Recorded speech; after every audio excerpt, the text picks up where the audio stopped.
Hello, hello, hello, and welcome to the Cloud English Podcast. My name is Luke. It is February 18th, 2022, 2023, 2024.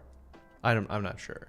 Well, welcome to the Cloud English Podcast. It's great to have you. Today we're going to be talking about English for travel situations. Now, we have done a podcast on this before, but we're going to be covering some different stuff today, including talking about preferences.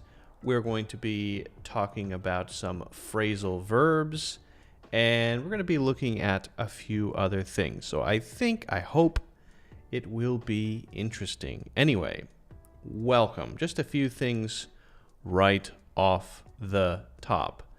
So there should be a course coming out by the end of the month.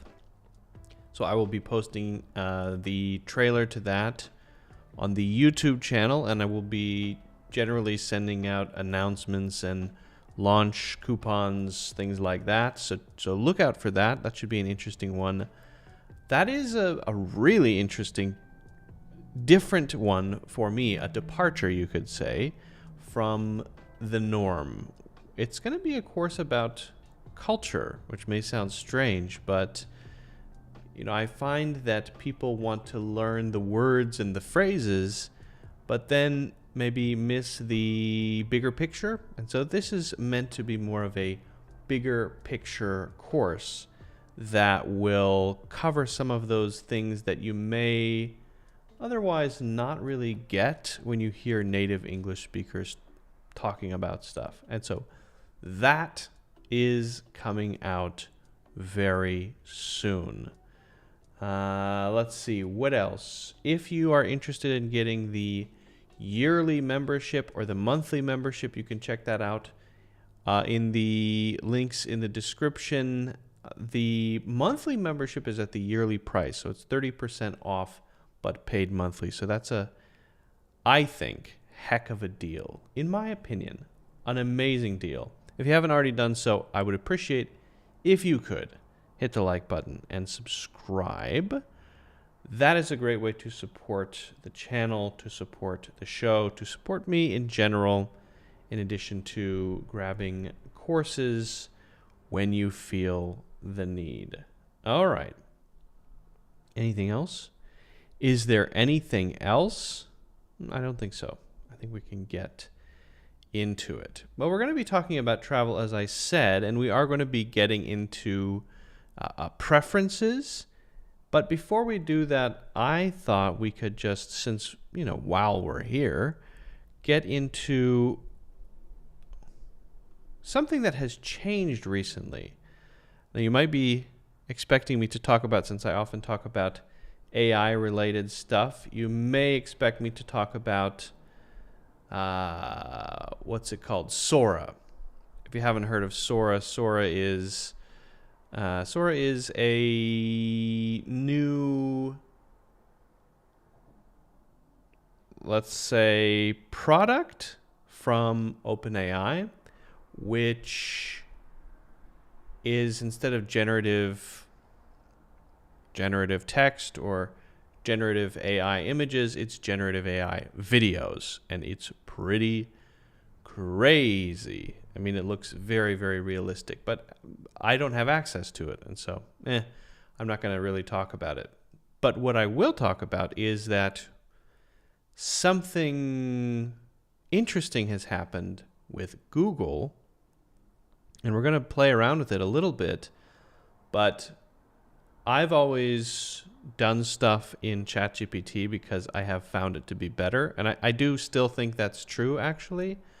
However, Google recently updated their model, or their chat interface, public-facing chat interface, to something called Gemini instead of Bard. First of all, that's a better name. Let's just say that. That is a much better name by far. But it is also better, much better, significantly better. So if you haven't played around with it recently, the advantage, obviously, of using something like Gemini is that it's going to be higher quality. The free version is going to be better than the free version of ChatGPT. So ChatGPT currently, as I'm saying this, is 3.5, which has a lot of weaknesses. 4 is way better. And Gemini is, I would say, better than 3.5. Now, Gemini also has a paid version. I haven't really played with that yet. So I don't know what the gap is between the... I might try it. I'm going to try it for a month just to see what the gap is between free Gemini and paid Gemini. And paid Gemini, I don't know if it's called Pro or Advanced. I can't remember. I don't know. Paid Gemini versus paid ChatGPT using GPT-4. So I'm keeping track of these things. But what we can do is just try it out a little bit and see kind of what we can come up with. What do you say? Why don't we do that? So let's hop over here to no longer Bard. Thank God Bard is, can I say dead? Yeah, I think Bard is dead. I'm a big fan of the word Bard, but for this kind of thing, it's very silly. Okay, so since we're on the topic of travel, I want to come up with a travel plan and see how good it is and see how many links I can get and see if I can push back and see how really accurate it is. Let's say my goal here is I want to do non-touristy travel, non-touristy stuff. So I want to hike.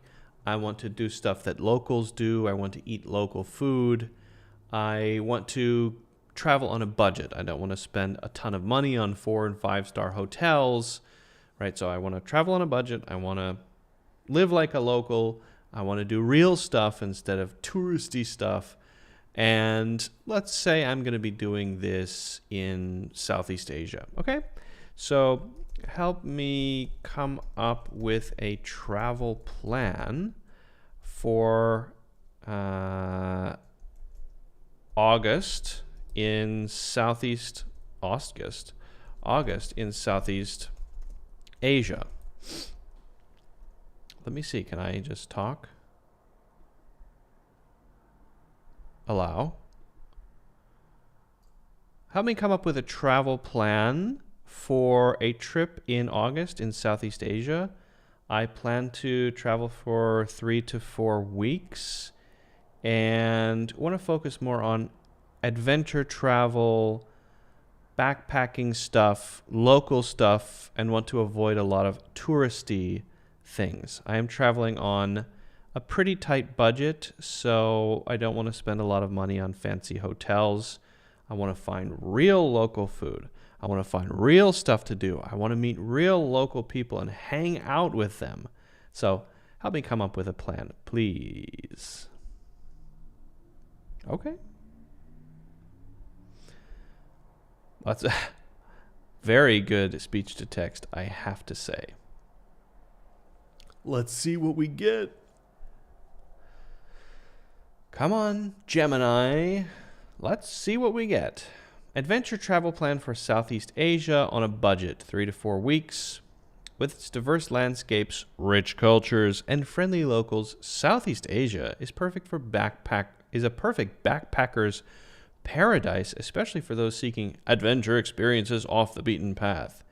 Here's a possible itinerary for your 3 to 4 week trip, focusing on budget-friendly options. Now, I do this because I have done this, meaning I have done budget backpacking in Southeast Asia. And so I'm going to know if this is bad because I've done most of this stuff, right?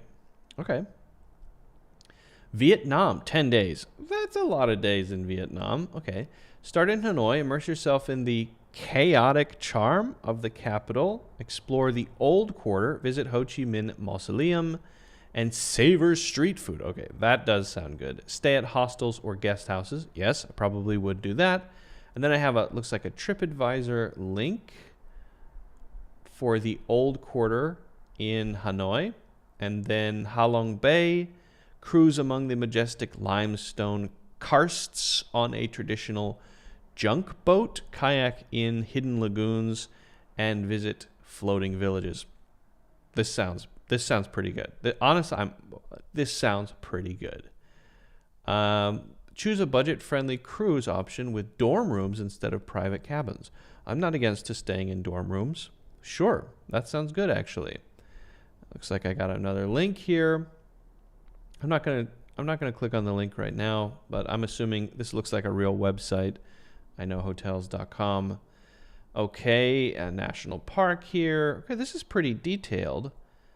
Now, okay, so 5 days then in Cambodia, Siem Reap. Okay, so what are we doing here? Relaxing on an island, snorkeling, boat trips, kayaking, backpacking, bicycle trips. Okay, this looks okay. This looks not bad. And then Laos. Okay. World Heritage City offers stunning temples, vibrant markets, and beautiful natural surroundings. Explore by bicycle, take a cooking class, learn about traditions. Okay, so, I mean, the plan itself, overview plan, seems pretty good. Cave-filled lagoons and waterfalls, and go tubing for an adventurous experience. Okay, so I did say I want to meet locals. Homestays are available near the cave entrance. Now, I'm going to find out more about that and see what it can tell me. Copy that. Thailand, 5 to 7 days.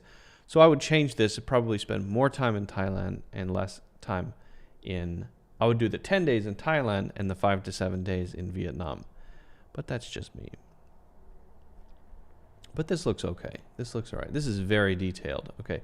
Tell me more about the homestays near the caves. Okay. I want to learn about how I can stay with a family or something near the caves. Sure, homestays near the caves mentioned in your itinerary. Tam Kong Lor in Laos.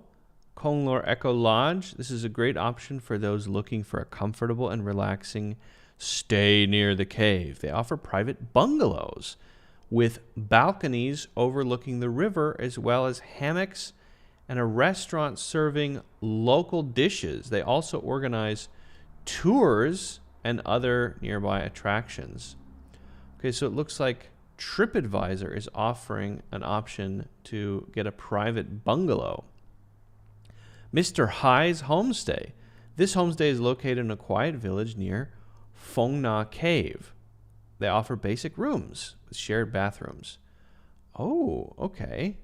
So this is a specific Mr. Hai's Homestay. I think this is a specific homestay that I get to stay in. Is that how that works? Let me see. Let's take a look. Okay. So, all right, let's zoom in a little bit here. Mr. suggests that it is a person. Where's the actual homestay? Okay, these are just the destinations, caves. These caves look really cool, by the way. Wow, very cool. Very cool. Oh, okay. And then here are the homestays. $13. $13 a night for homestay? That seems reasonable. Let's see. Oh, a bungalow. $18. Again, not bad. Not bad at all. Palafita Bungalow. I want to see some pictures of what is this? What the heck is that? Oh, okay. Oh, beautiful. All right, I can do this. Not bad. Not bad. All right. So the previous version of Gemini would make up so much stuff. So much stuff would be just nonsense. So it is definitely improving significantly. I think I would have a bit more of a back and forth if I wanted to actually plan a trip. I mean, I think it's a pretty good starting point. I would learn a lot using this because there's so many options of things I might want to do. But I think I would probably have a lot of back and forth to actually narrow down my travel plan. But play with it for different things. I'm curious to know what you guys think of Gemini. Try it for writing, try it for all kinds of things. Really try to push the limits and get good at prompting. And the course on either writing or improving your English with ChatGPT, those same prompts work in any other generative AI large language model. So try it out. Check out that course. That's in the links in the description if you haven't already done so. Don't forget to hit the like button and subscribe, and also get a free course in the links in the description. All right. Okay. We have some other, we're going to be talking about preferences in a second, and I think that's going to be useful, interesting, useful, exciting even, possibly exciting. Possibly even very exciting.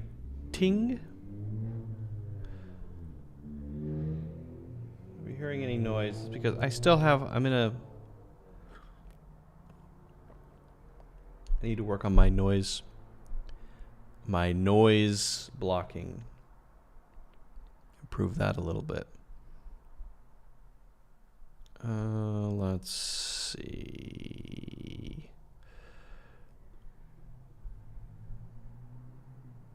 I need to also check one thing. Give me 1 second while I just check to make sure, because we are doing this live, and I just want to make sure that it's working okay. I want to make sure it's working all right.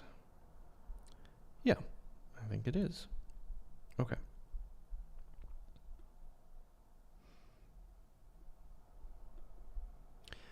All right, let's hop into preferences.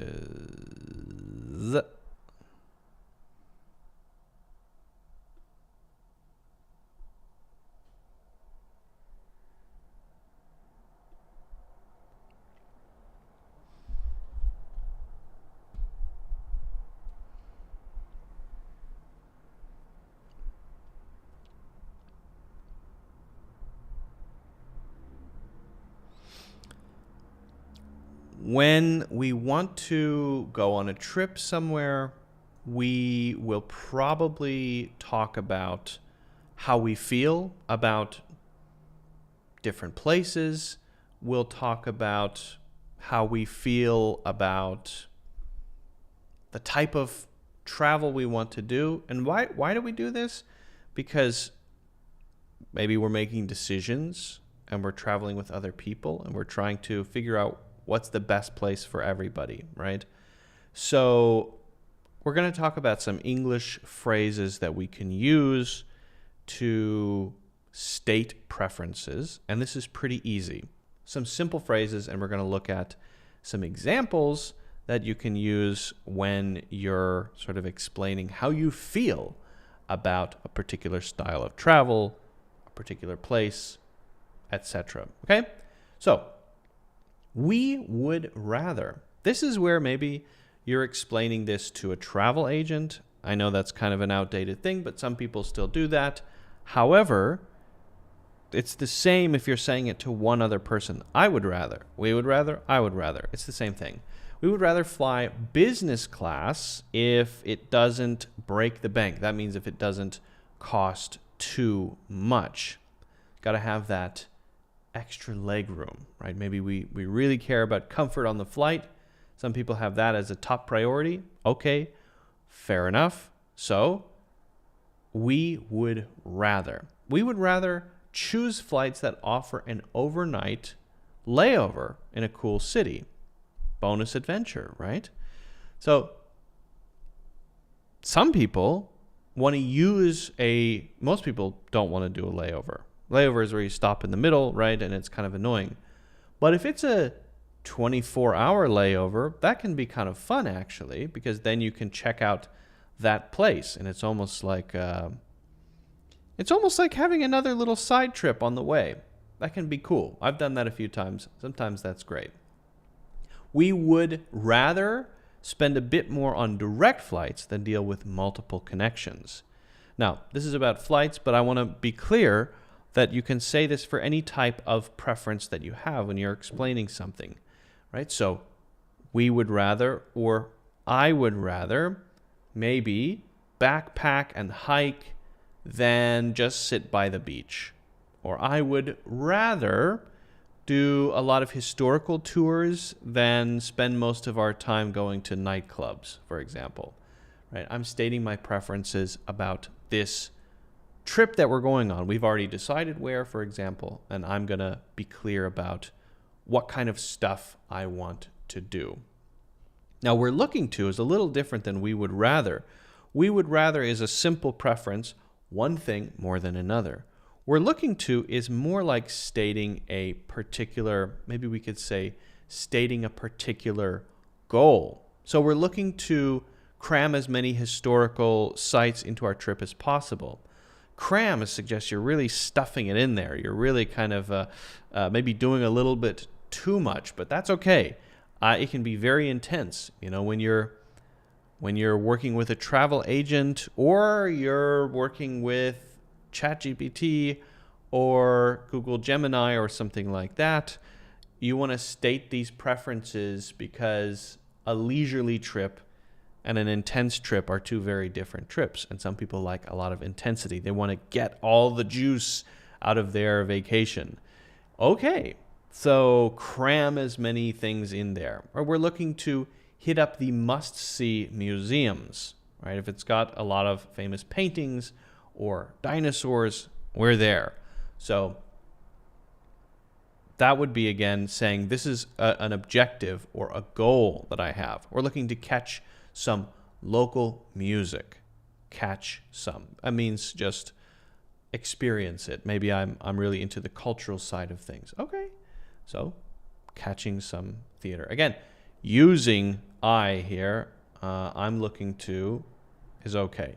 I want to give you stuff that's general that you could use no matter who you're talking to, okay?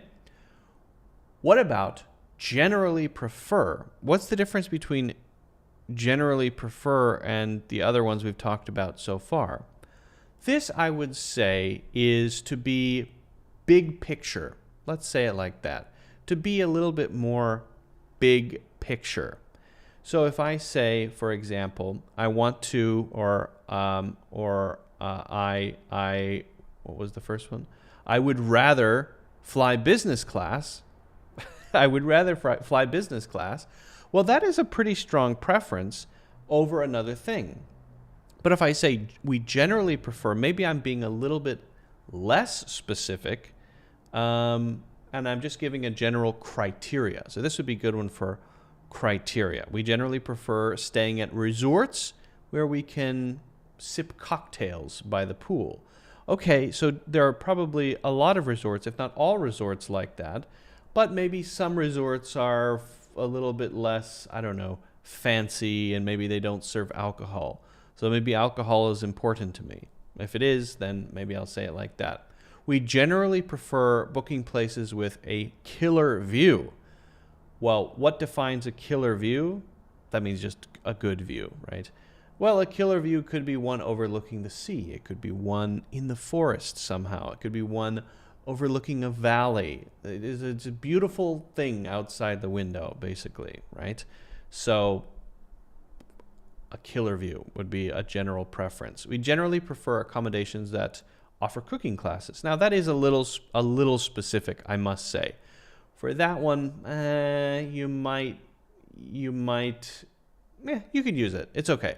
I think generally we want to be a little bit more broad, right, with these. But while that is a specific one, I guess it still works. Okay. Next one, we're really into. Okay.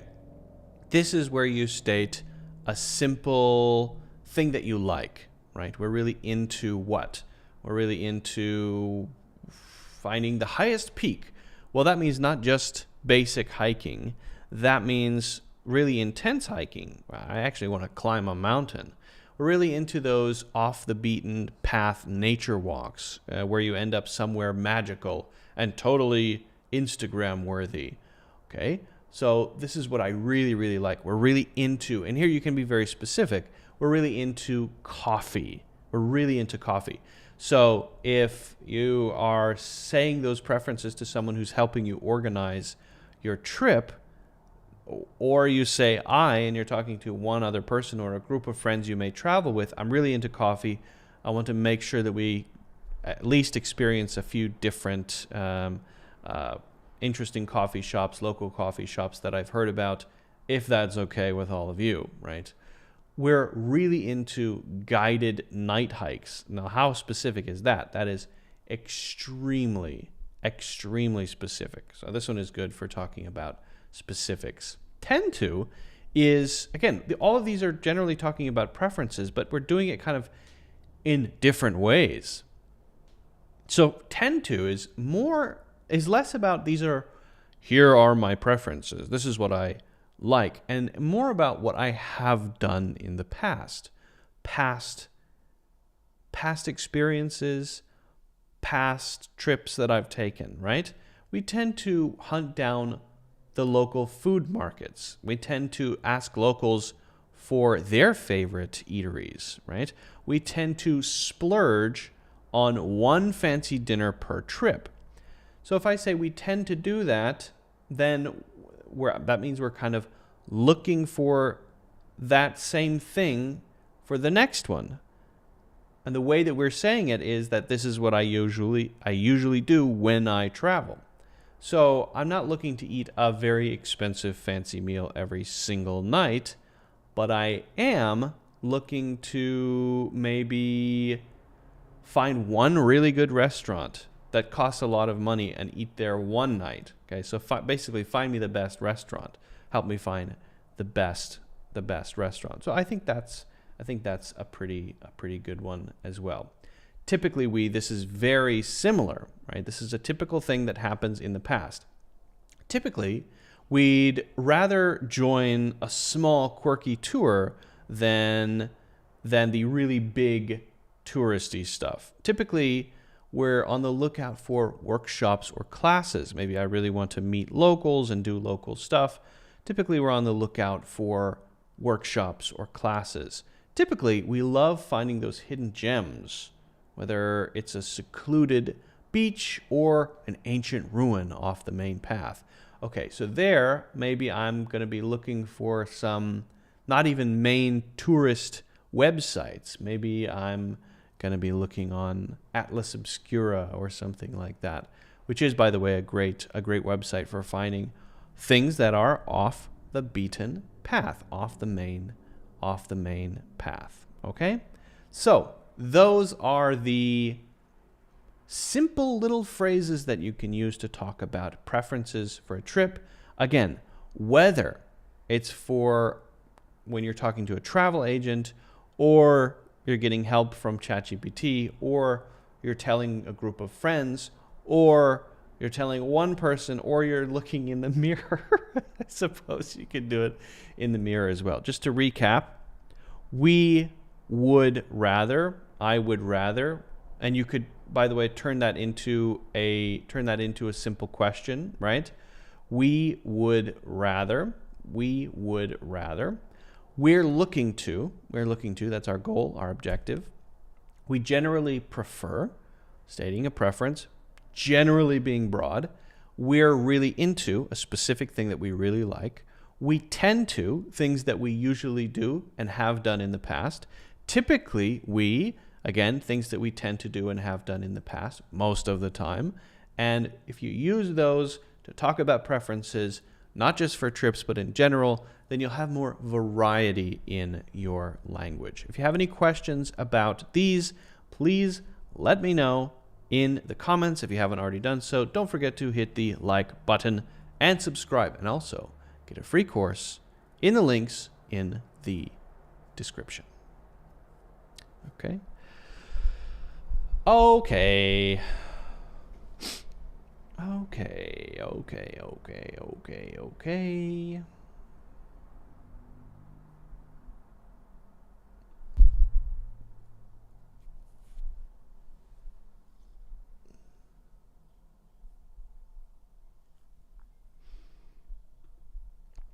Give me 1 second.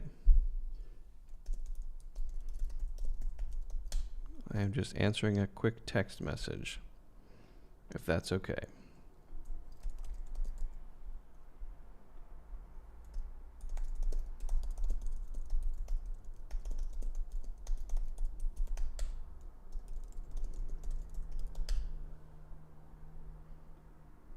All right, now we're going to talk about some phrasal verbs. Some phrasal verbs.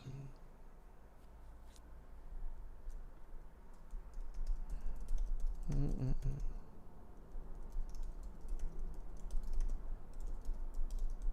I just had to send a quick text. A quick text. All right, let me pop out the old blackboard. Hope all of you are having a great day, wherever and whenever you are. I hope you're thinking about... I think travel is a great thing because it helps you to zoom out. You may remember a book I talked about called The Origin of Consciousness and the Breakdown of the Bicameral Mind by Julian Jaynes. And I did sort of a book review of that book. But in the book, to really simplify it, he says that humans, not that long ago, were not conscious in the way that we're conscious today. They were more unconscious, and they had a sort of self and other relationship to a voice in their head, which was actually in the form of the voice of the king, which they may have called the king or called God. So there's your regular self just doing stuff, and then you hear this voice that says, go down to the river and talk to the using language, by the way, already using language.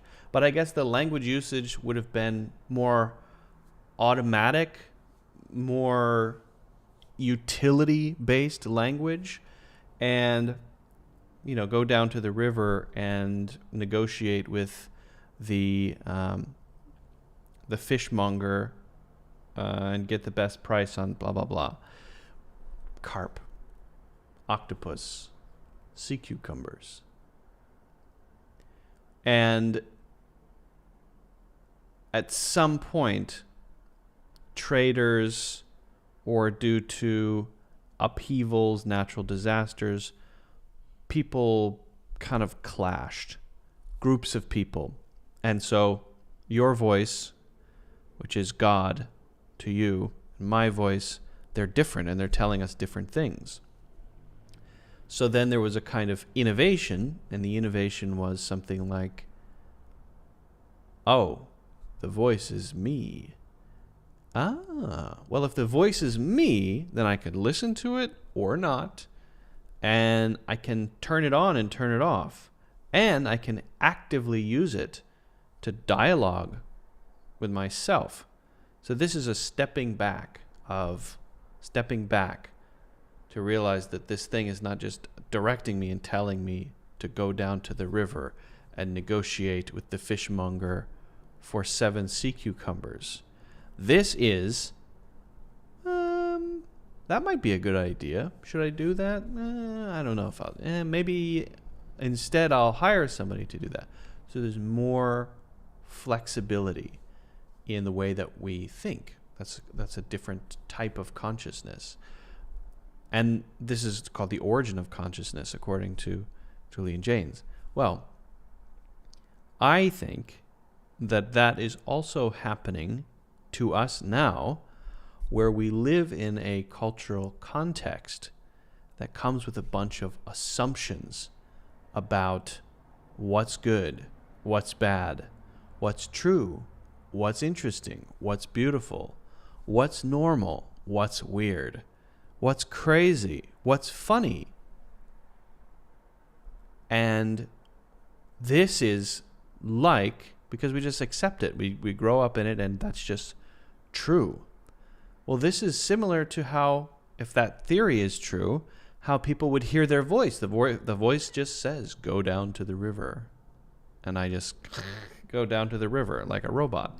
Well, in the same way, the culture that you are immersed in, that you grow up in, you just accept it.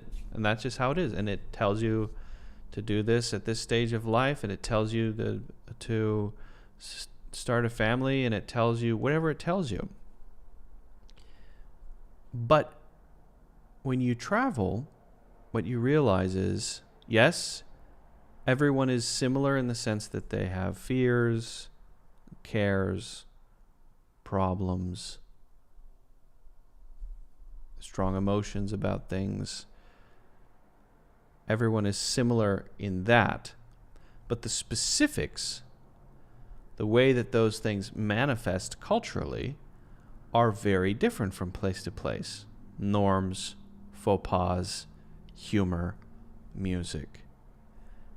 And what you have to very quickly accept is either my culture is the best one, and all of this stuff that I'm experiencing when I travel is crazy and wrong and bad, or it's all relative. It's all relative, meaning because I grew up in my culture, I feel that all of this stuff that I grew up with is normal and good. And the reason that other people feel that their culture is normal and good and not extreme is because they grew up in that. But if we both feel that way because we both grew up in our respective cultural milieus, then there is no privileged point of view. And then you think about how many hundreds or thousands of unique cultural groups there are in the world, and you realize, wow, just on this one little planet, you're like a plant growing up in a particular environment, and the environment has shaped you. And if you just stay locked in that, you never really get the whole thing. But if you travel, you can never get the whole thing, but you get much more of it. And it breaks down your cultural assumptions.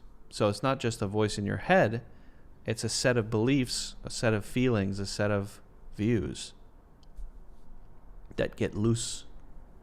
And then you start to say to yourself, this is just what happened to me, right? Oh, actually, I kind of like the way of eating where all the food is in the middle of the table. And it's not about my food on my plate, but it's about the food in the middle of the table. That's kind of interesting. I kind of like that. Maybe I'll start doing that. Oh, I kind of think, wow, wearing shoes in the house.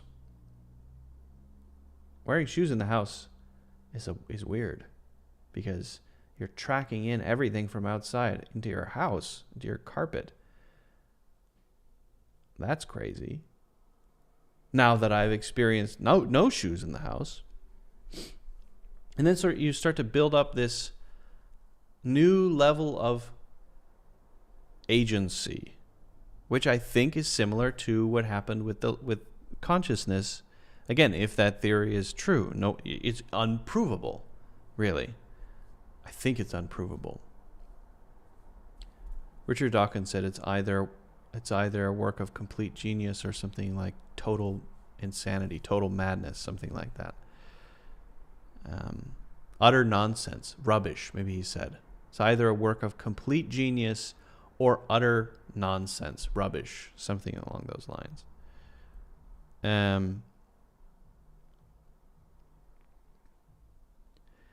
Yeah, so as people mix their voices were not the same, and they realize, oh, this voice is just me, and I can choose where to point it. I can point my consciousness around like a flashlight rather than it just being directed at me. In the same way, when you travel, you realize, oh, I have these preferences, but actually they're not the only ones, so maybe I can choose some others. then you start to kind of put together a new set of preferences, and you could just choose which ones work for you. And there are some real advantages to that. The family style, home life, sense of humor, all of that stuff. It's really interesting to be able to kind of pick and choose different things and build a new, not identity, a new perspective, a new way of thinking that is, I think, possible when you travel a lot. I don't travel as much as I used to, but I want to get back to it because that is a very important part of life, in my opinion, I think. Okay. All right, let's get into our phrasal verbs. Shall we?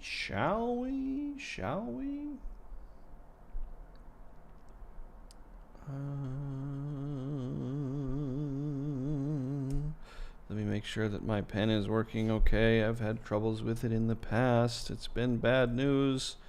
Sometimes it slows down in a very strange way. All right, let's go over to the blackboard. Shall we? Oh, why am I way over here? Let me fix myself. There we go. There we go.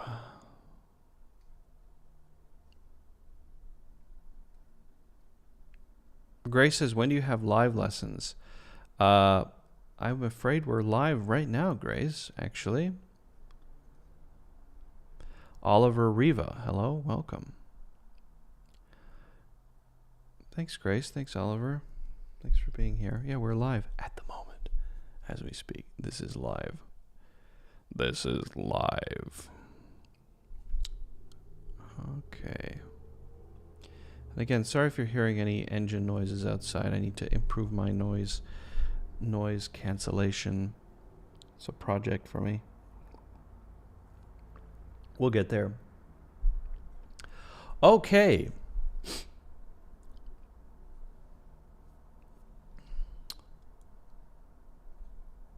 Okay.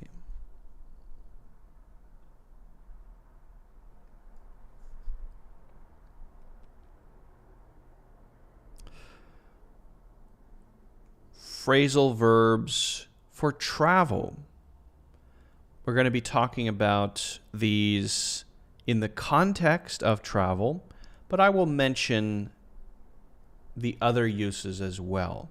And some of these might be familiar, but I'm just going to mention them because if we have a little bit of overlap between them, I think that is okay. The first one we're going to talk about is set off. Set off. Hello? What? Hold on. Give me a second.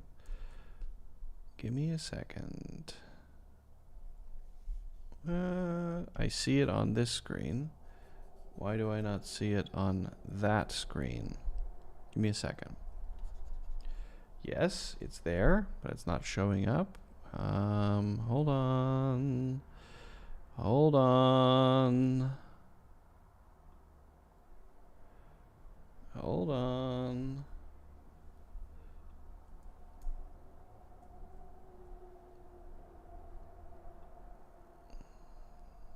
Let me see if that works. Okay, there we go. Oh, there we go. That's pretty weird.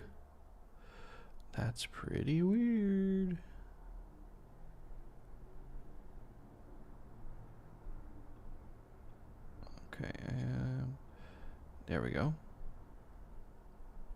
Let me make sure that everything's lined up now. It's very strange. Yeah, okay. Okay. This whole pen thing has been such a pain. All right. Our first travel phrasal verb is set off. Now, the simple meaning of this is to leave. right? That's a V. To leave, but it is not always exactly the same as leave. Because if you're just going out for 5 minutes to get some eggs from the supermarket, when you leave your home, you probably won't say, we set off to get eggs. The phrasal verb set off is leave. It's usually more like leave for a journey, right? A road trip, a family trip, an all-day thing. It doesn't have to be a long journey that, is 3 weeks long, but it has that sort of feeling to it when we say set off. So that's the difference between set off and leave in regards to travel specifically. So let's look at a few examples here. We're setting off at dawn to avoid the traffic. Okay, we're leaving at dawn to avoid the traffic. That's when we're going. So it's the moment of leaving. It's when we depart. And another word that we can use is depart. Depart is more formal. Depart would be more often used specifically for the airport, for the boat. The flight departs at 7:25. And in fact, when you look at the board in the airport, you see two things. You see departures and arrivals. Departures and arrivals on the board. They set off on their backpacking trip through Europe last summer. They set off on their backpacking trip. So this is definitely something like a journey. A journey. Right? And last summer is not too specific. So that's the flexibility of set off, is that it could be very specific, like we should set off at dawn, which could be 5 a.m. or something. That's very specific. That's a pretty specific time. Or they set off last summer. So it could be a pretty specific time, or it could be a pretty general. It could be a pretty general time. Okay? So just to be clear on that. Now I'll just mention, there is another meaning of set off that is very common, and that would be something like an alarm or something that is triggered by another thing, right? Let me explain what I mean by that. Okay, so the loud noise set off the dogs barking. Okay, so because of the noise, then the dogs start barking. Okay, but some things are triggered by something else, right? So maybe there's some kind of alarm that is triggered by loud noise, right? Or maybe the fire alarm is set off by smoke. So the burning pizza set off the smoke alarm. The burning pizza set off the smoke alarm. Okay, so that would be a thing that is triggered. It's the same as the dogs, right? But it's triggered by the smoke.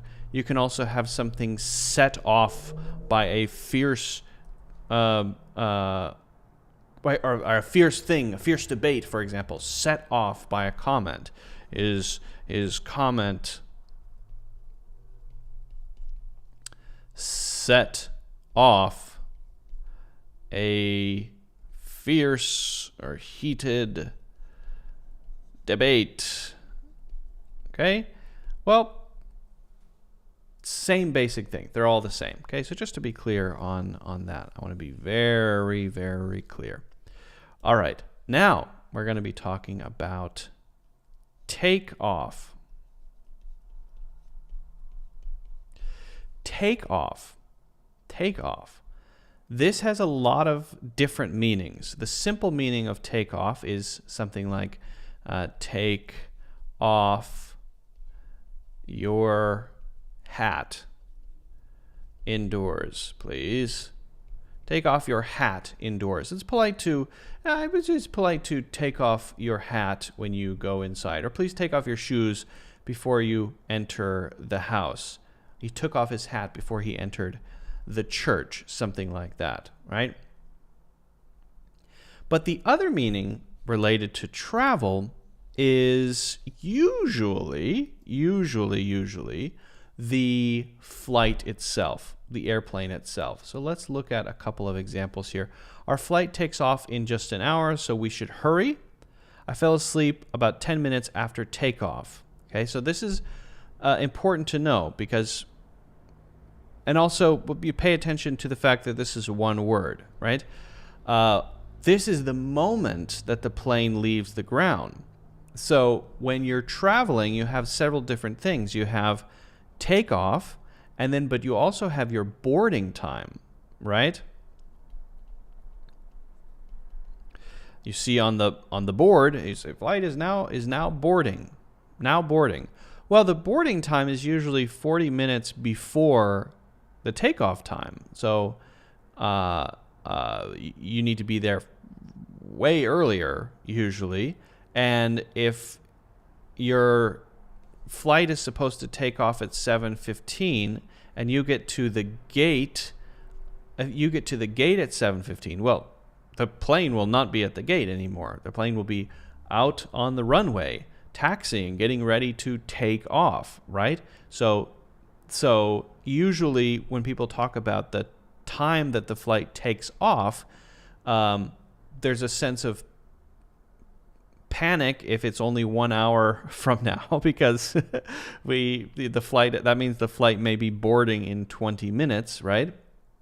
But often it's a way to put pressure on people because it's happening soon or it's at this time. Well, our flight takes off at 3:30, so that means we should leave 3 hours before to make sure we get there in time to go through security and check our bags and then check in at the gate before they close the gate and before the plane takes off. So it's usually a way to talk about time. It's not only for that, but if you're talking about the thing itself, often it will be this noun form. And when phrasal verbs are used as nouns, they become one word, right? So you're talking about this now as some kind of event. I fell asleep after 10 minutes after takeoff. So the plane goes, that's that moment the plane leaves the ground, and then I'm asleep 10 minutes after, okay? So hopefully that's clear, both forms of this, and it's very common, and it is often used in the first one to talk about we should leave time to add a sense of urgency. But now I have to say something about take off because it references the flight, the airplane leaving the ground. So her online store took off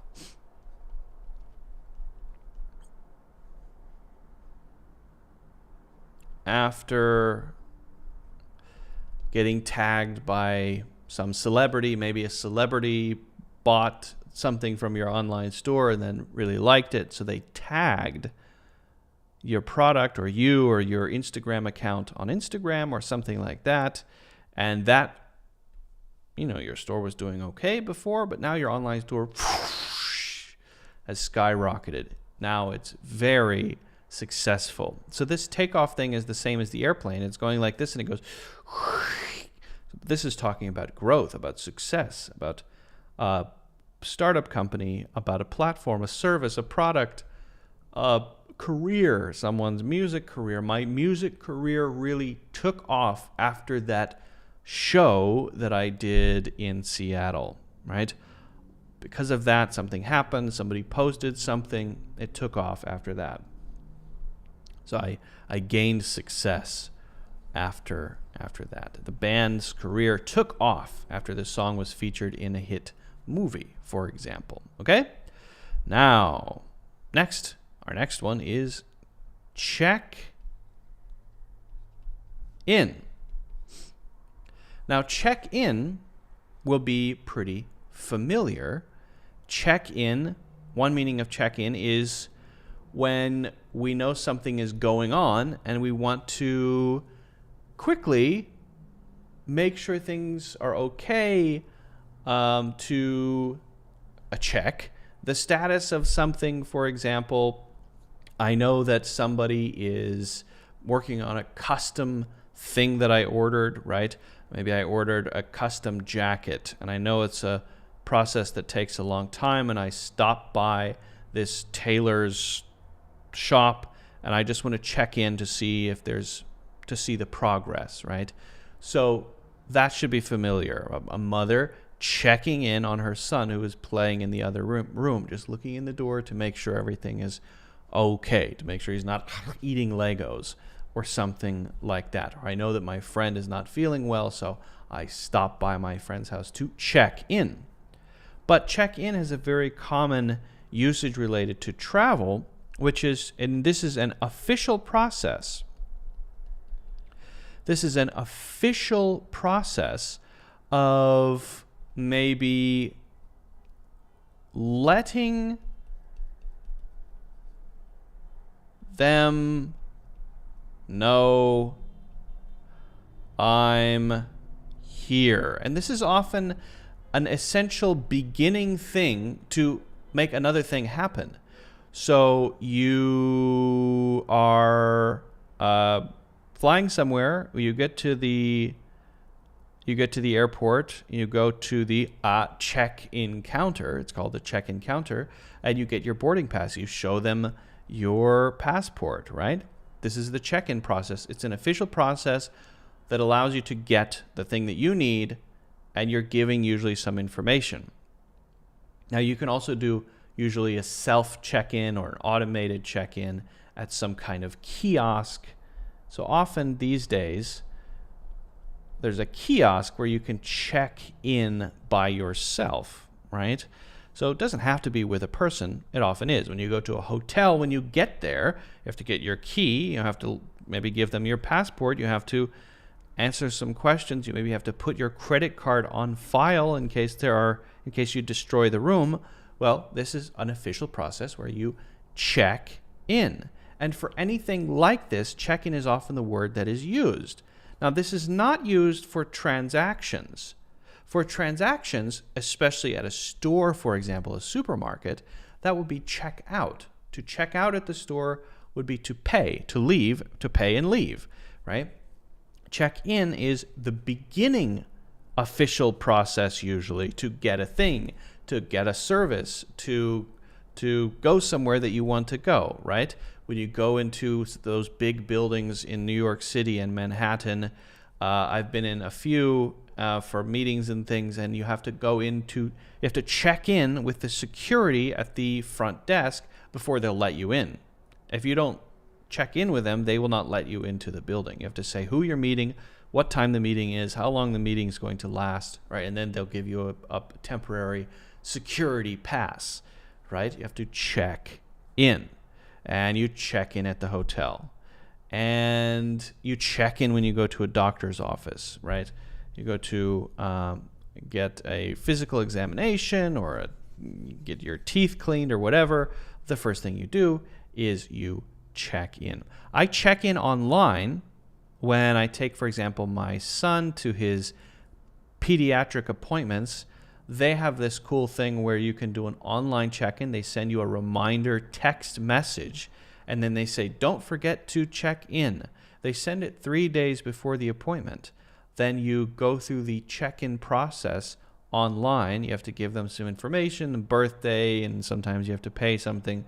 And then you get a code, and then when you scan the code on the day of the appointment, you just go in. And they say, oh, you can skip check-in because you have the code, right? So that's pretty cool. So the check-in would be if you didn't have the code. All right. So let's look at some simple examples here just to review. We need to check in at the airport 2 hours before our flight. Again, talking about our time, because we need plenty of time to go through security and all of that stuff. Upon arriving, we checked in at the front desk of the hotel. So again, this is exactly what I was just describing, just to show you a couple of specific examples. You can do that at a doctor's office. You can do that in all kinds of different places. And you can require other people to check in. If you're running an event or something, maybe before they go into the event or something like that, you have them check in. All right? We have a couple more we're going to do here. The next one is look around. To look around. Now, the simple physical meaning of this is to use your head and your eyeballs to look in different directions, right? But that's not how we usually use it. It's a little more nuanced than that. So, for example, you walk into a shop and the shop attendant says to you, "How can I help?" And you say, I'm just looking around. Well, if you're just looking around, are you doing this with your head and your eyes? No. You are casually browsing in the shop. You are looking at things. You don't have a goal or a purpose, right? That's really the underlying meaning. Without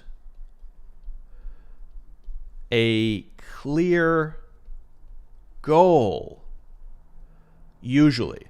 I suppose you could use it sometimes if there's a goal, but the general feeling that you get with look around is it's casual, it's relaxed, it's informal, it's here and there. There's no set path. There's no clear direction. It's whatever I feel like doing in the moment, right? It is about looking at things. It is about seeing things. It is about maybe buying something in the case of the shop. But I'm not here to buy a specific thing. If I go into the shop and the shopkeeper says, "How can I help you? Can I help you find anything?" And I say, "Yes, I'm looking for a waffle iron." A very specific thing that I need, right? That is not looking around. That is not looking around.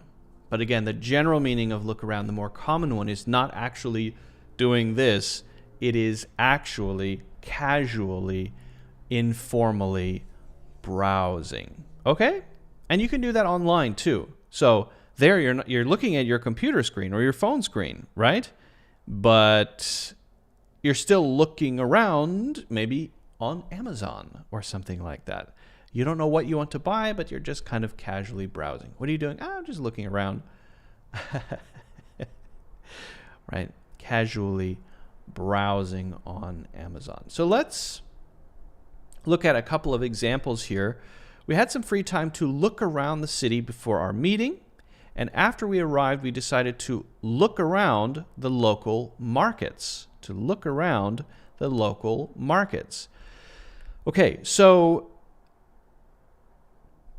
this is something we're only doing because we have extra time, right? There's a meeting happening. That is our real goal. Well, what are we going to do before our meeting? We have 3 hours to kill. We have 3 hours to kill. What should we do? We could just look around the city. Maybe we go to downtown. Maybe we go to a cafe. Maybe we see a famous statue, or see if we can catch a penguin, a pigeon, not a penguin. Usually penguins are not usually just walking around cities, right? So the feeling is that it's kind of aimless. And in this case, it's actually there to fill time or kill time. After we arrived, we decided to look around the local markets. Now, maybe I know I want to buy something. I know I want to buy an item of clothing. So I do have something in mind. Can I still use look around?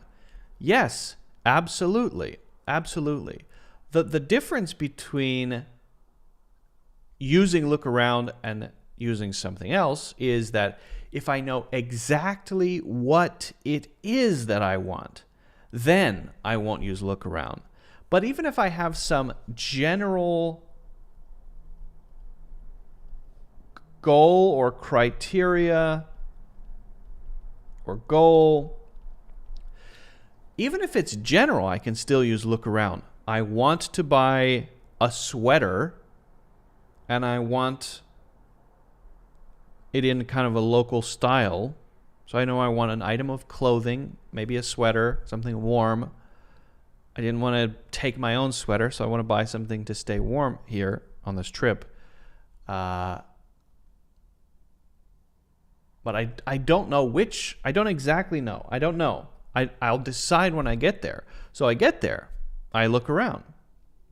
Now, I could look around the winter clothing section. So I get into the shop and they say, can I help you? Oh, yeah, I'm looking for the winter clothes. Oh, over there.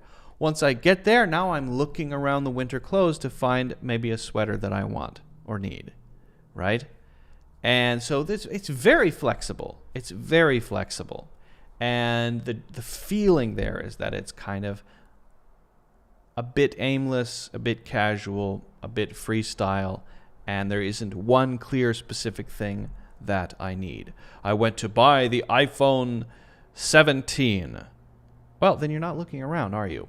But after I bought my iPhone 17, I decided to look around a bit. So I did both. I went to buy a thing, specific thing. I got that specific thing, and then I looked around a bit. Okay? Hopefully that is very, very, very, very, very extremely clear. I should mention one thing about this, actually, before we move on from look around. You can have a specific thing in mind and look around for it. But if you look around for a specific thing, then it is more like the first thing that I said. That it's more like that. So if I say I looked around for my keys and I couldn't find them, my keys are somewhere. I don't know where my keys are. So I'm doing this. I'm walking around the house doing this. I'm looking down, I'm looking up, I'm looking over.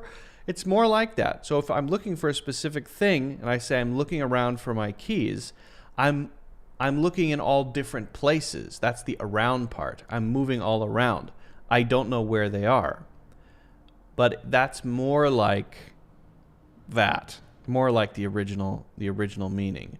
She looked around the room for a familiar face. You get to a party. It would be great if I weren't just here with a bunch of strangers. Is there anybody I know here? Oh, Barry's here, right? Oh, there's Barry. Oh, Barry. Oh, hey, Barry.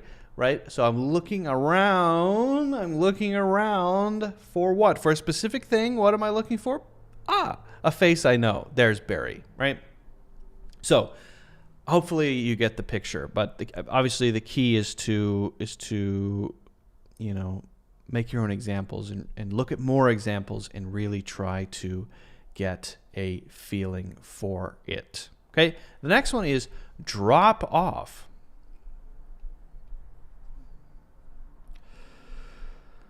Now, to drop something off is to leave something there, wherever there is, right? To not give it directly to a person, but leave it somewhere for another person to then get it themselves. And that could be at a school. It could be a person. It could be a thing. It could be at an airport. It's very flexible. And it doesn't have to be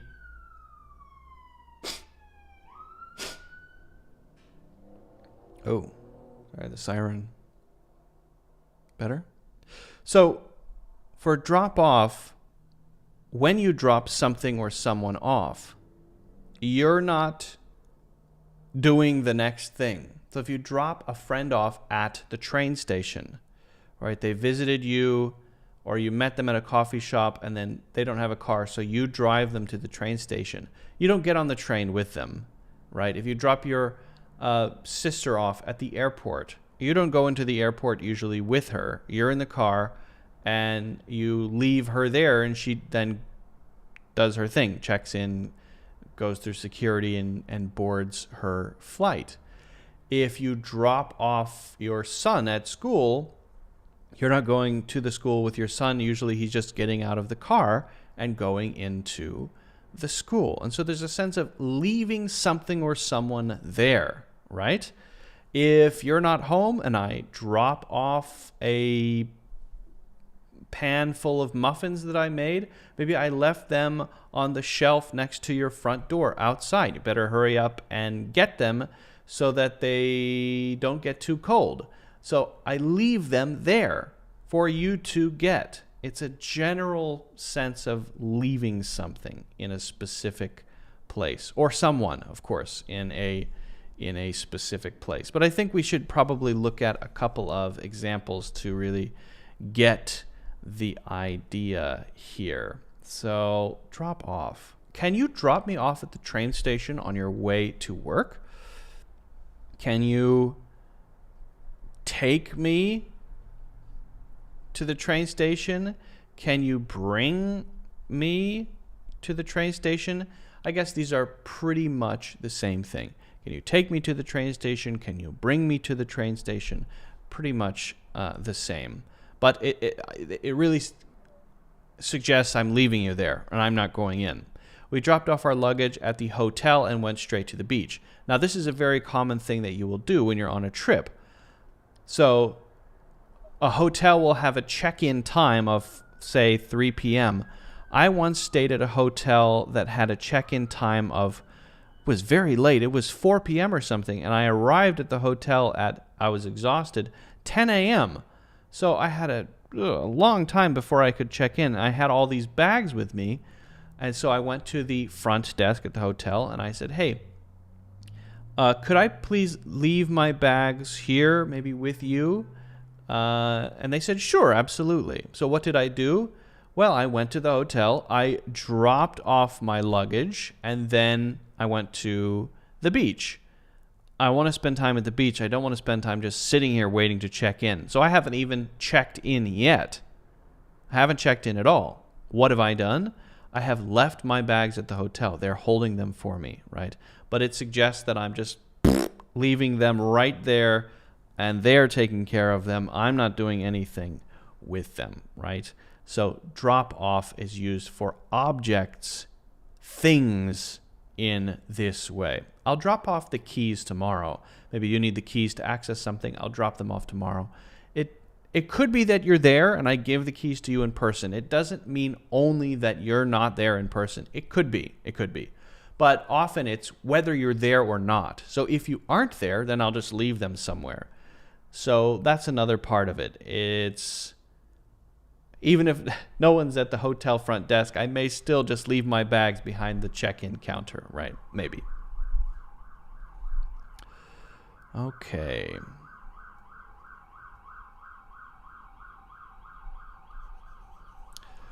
All right. Finally, we have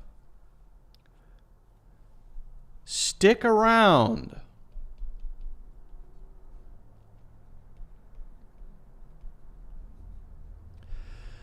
To stick around is to stay near something or someone. or to stay in a particular place. But it's a casual feeling, and usually it's voluntary, right? It's different than saying I had to stay. I couldn't leave. Maybe one time there was a visa issue. I couldn't leave someplace. So I didn't say, well, I'll just stick around the hotel here or in this country here while I figure out my visa thing. No. I had to be there. I couldn't leave. It was a problem. I had to work out the visa thing. I got it figured out finally, and it turned out really well. But usually if I want to stick around someplace, let's say, for example, I'm on a trip, and the trip is the place, the destination is way better than I expected. I'm there with my friends. We decided we were going to stay for 5 days and then fly home. I love it so much. You guys fly home. I'm going to actually call the airline and have them delay my flight a few days. I'll see if I can reschedule it. I'm going to stick around for at least 3 or 4 more days because it's just so nice here. It's so relaxing. I love it. I'm going to stick around for a few more days. You can stick around a person too, right? You can say directly to a person, hey, could you stick around after the meeting today? There's something I want to talk to you about. Stick around after the meeting. So I'm asking you to just stay when everyone else is leaving because there's something important I need to talk to you about. That's the general idea. And usually, again, it is a voluntary thing, something that either someone asks us to do or that we really want to do. And in the context of travel, it's probably something that we want to do. Let's see. Oops. Why is there a 1 here? Why is there a 1? Tell me why. I don't know why. Why is there a 1? I want to know why. Okay, so after a long day of sightseeing, we decided to... Wait, what? Where's my stick around?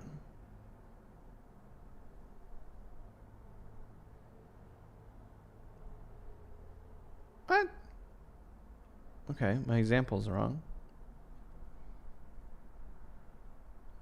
My example is incorrect. Here, let's do this. I got the wrong examples here. Let's just create our own here. Say, the weather was so nice,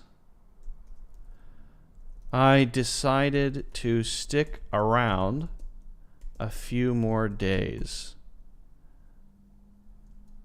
And then we could say,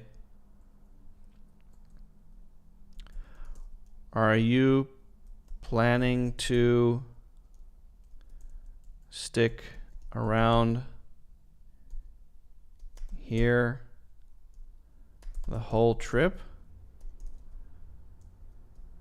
Or actually go out and do something? Okay. When you don't have examples, make some examples. So the weather was so nice, I decided to stick around a few more days. We talked about generally how we use that. Voluntarily stay. Are you planning to stick around here the whole trip or actually go out and do something? Maybe I've become addicted to gambling or something and there's a casino and I'm just hanging out there and playing cards or doing slot machines and I'm not doing anything else. So I'm just sticking around here and maybe not going to the beach, not going for hikes or anything like that. Okay? So hopefully all of these are clear. Make your own examples. If you have any questions, let me know. And good luck with using these in your daily life.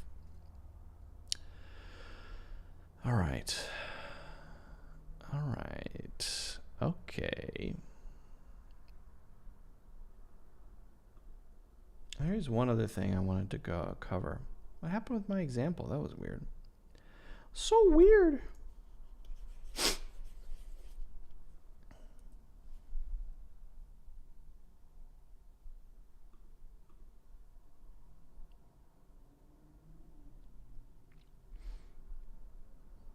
Okay, there are some other ones I want to cover.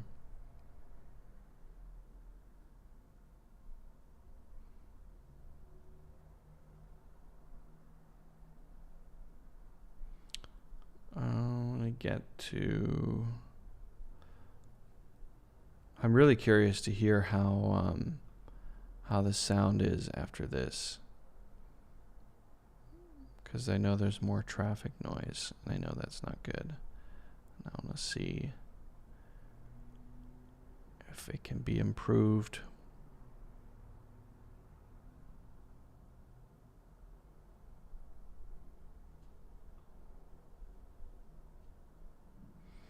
All right. All right. Last thing we're going to talk about today is pet peeves.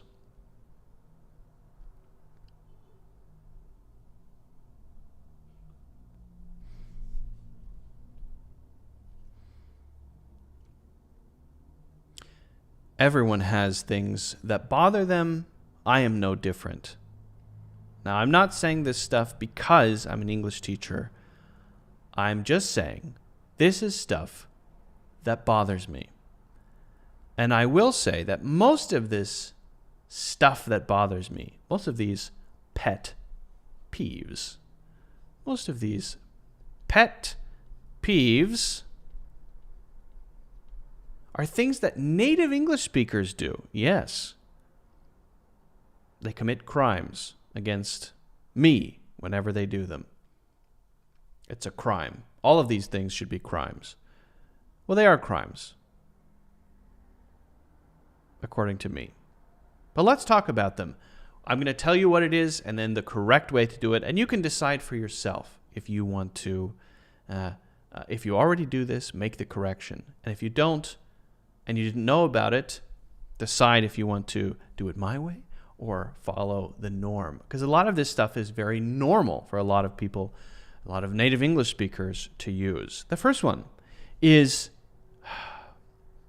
I could care less.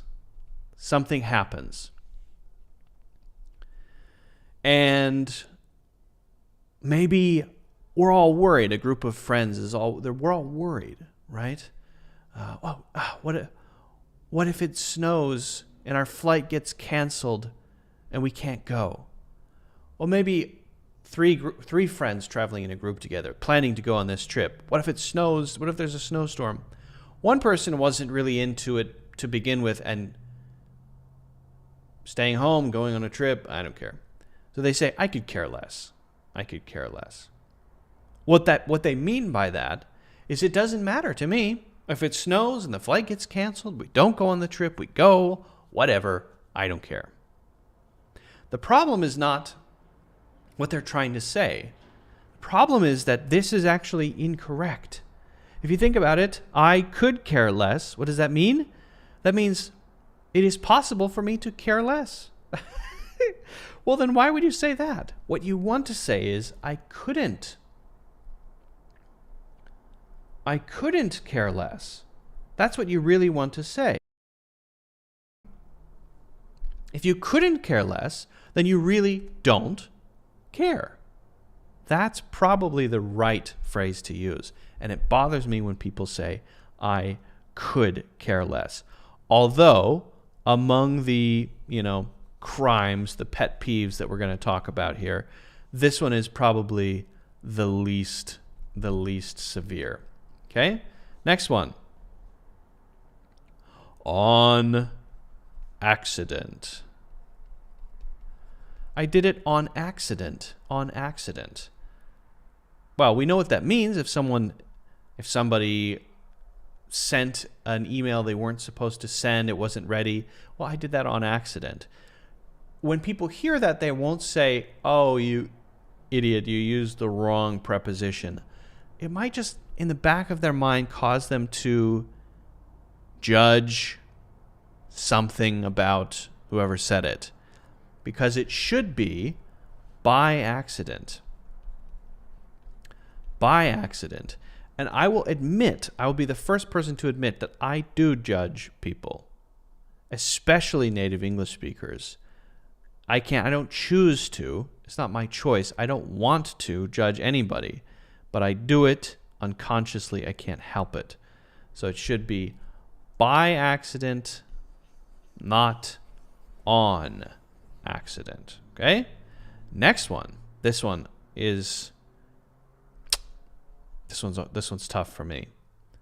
I seen it, or maybe that, or you, or whatever here. Okay? I seen it. When I hear this, my brain goes uneducated. What is going on? Well, seen is a form of the verb see. The simple past tense is saw. And this particular form is called a past participle. Now, we use the past participle typically when we're using a particular tense. In this case, the tense would be the present perfect tense or the past perfect tense. If it's the present perfect tense, then it would be I have seen. And if it's the past perfect tense, then it would be I had seen. Now these will then be will then be conjugated to be I've seen and I'd seen. Okay, and that's fine. So if you say I'd seen it or I've seen it, totally correct. But you will often hear people say I seen it. Drives me crazy. Don't do it. Don't do it. Don't do it. Don't do it. It's bad karma. Nip it in the butt. So hear people say this. This is to end something that's going on that should stop, right? You're smoking and you want to quit.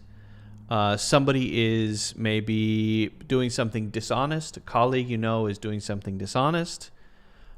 You are an employer or a boss, and you see there's a problem with the company culture. People are taking sick days when they're not supposed to take sick days, or they're not actually sick. And so say, listen, I just need to nip this in the butt. I just need to nip this in the butt. You hear a lot of people say that. Hey, listen, if this bothers you, nip it in the butt. Basically, which means end it. Just end that. End it. But actually, it should not be but. People say but all the time. It should be bud. Nip it in the bud. A bud is on the branch of a tree, the little thing that comes out before the leaf comes out. Right? The first this thing comes out in the springtime, and then it grows into a big leaf. Well, this is the bud. And if you nip something in the bud, you trim it before it starts to grow. Basically, this means end it before it gets really bad. End it before it grows into a leaf or a bad thing. I'm not saying leaves are bad, but end it before it becomes a real problem, a bigger problem, even bigger, right? Nip it in the bud, the bud. So this is a reference to the buds of plants and trees and flowers. Okay. And by the way, the last two we're going to talk about, which are similar, are the biggest ones for me that really bother me.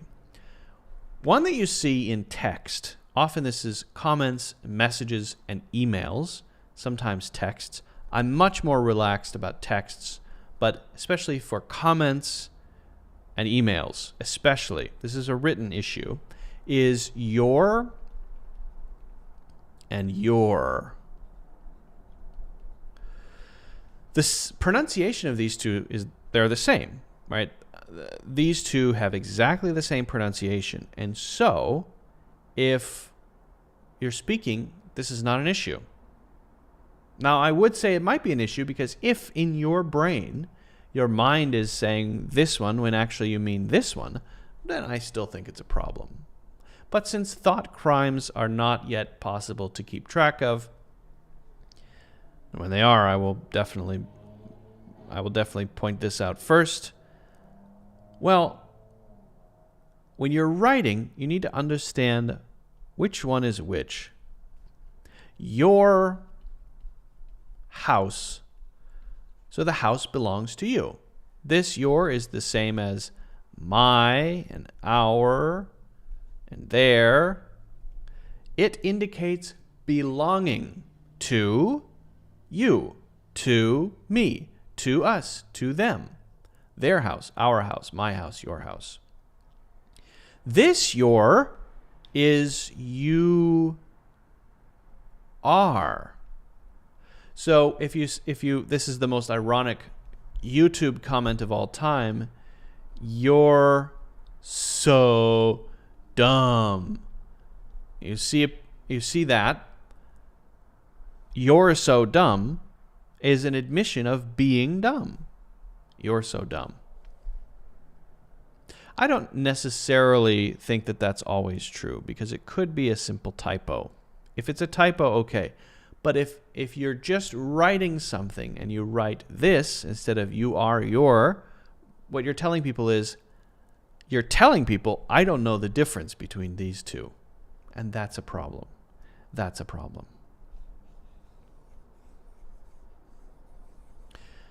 Literally.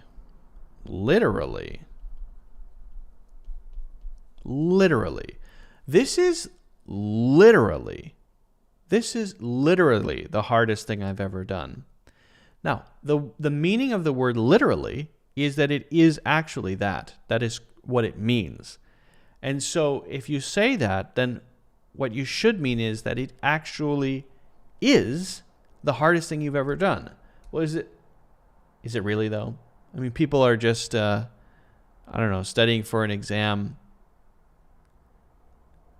People will say literally to mean something like, this is very hard. This is very easy. This is very good. When actually what it means is, what I'm saying is exactly true, right? And often it's a superlative. So literally the best. These are superlatives. Literally the best. Literally the worst.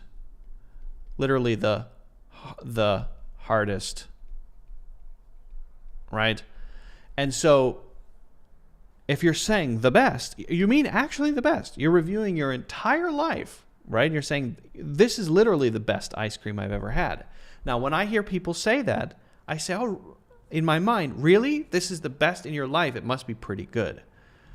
But I think when most people are using it, they use it so liberally, so freely, that they don't actually mean literally the best, literally the worst, literally the most. What they mean is a lot. It's very good. I mean, it's good. But they're not actually reviewing their entire life. I will be honest, I have been guilty of using this one occasionally, but I don't like when I do it. Okay, it's a bit of a pet peeve, but I think it's kind of a choice. Either the meaning of the word literally will start to shift in meaning over time, or it will be reclaimed for its original meaning. Finally, and I'm going to put these two together. Espresso and etc.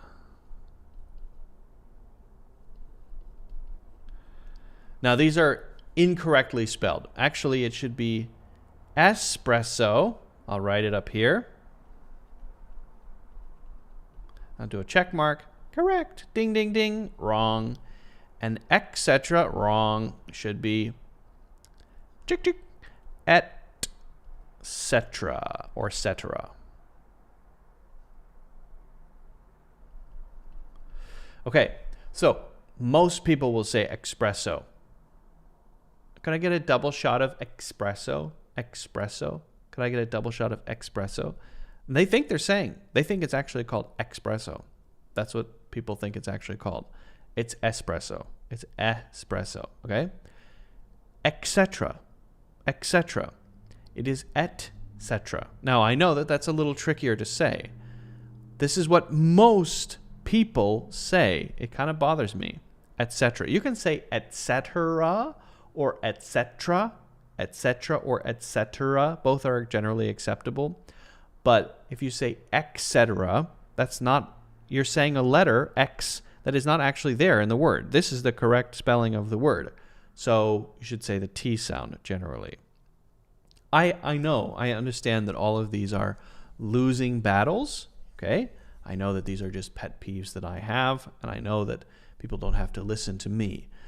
But because I'm not talking to native English speakers, because I am an English teacher teaching non-native English speakers how to correctly speak, I feel the need to bring these things up, these things that native English speakers do that you could very easily learn since so many people are doing them, that I think would be better to say the correct way because it gives a good impression. It makes you sound more intelligent when you speak. It allows you to represent yourself well.